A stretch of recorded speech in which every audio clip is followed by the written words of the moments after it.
So let us have a look at the next question. Okay, so let us have a look at the next question.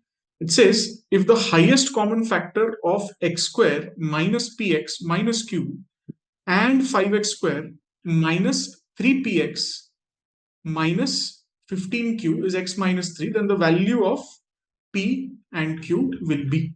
Okay, so typical concept on the factor theorem, or the factor theorem of the theory of polynomials, right? So how do you approach this question?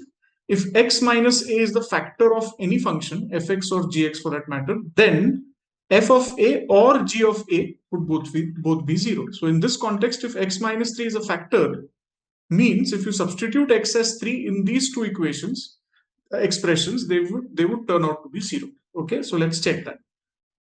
So it's basically a question on two equations and two variables, but that has been presented in a way that perhaps might take some time for the student to figure out if he is not familiar with this concept. Okay, so let us check. Fx is x square minus px minus q. So if you substitute x as 3, you've got 9 minus 3p minus q, which is the first equation, and 5x square minus 3px minus 15q, which is the second equation. If you substitute x as 3, you get 45, 3 squared 9, 45 minus 9p minus 15q, right? So, of course, you divide the entire set of equations by equation by 3. So you are left with 3p plus 5q equal to 15.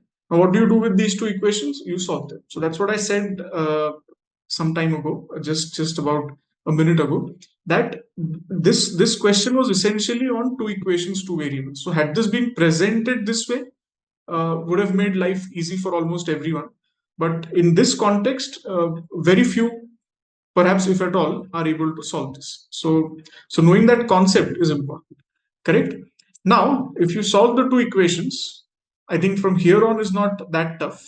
So you essentially add the first equation to the second one. What do you get? 3p gets cancelled out. You're left with 5q minus q, which is 4q. So therefore, you have 4q equal to 6, right? So q is equal to how much? 3 by 2. So therefore, that's the only option that has 3 by 2. And if you substitute q as 1.5 in either of the equations, for example, if you substitute q as 1.5 here in the first equation, so you get 5 times 1.5, which is 7.5. Subtract 7.5 from 15, you get 7.5, and divide it by 3, so you get 2.5. So therefore, you've got the answer, right? Which is option C.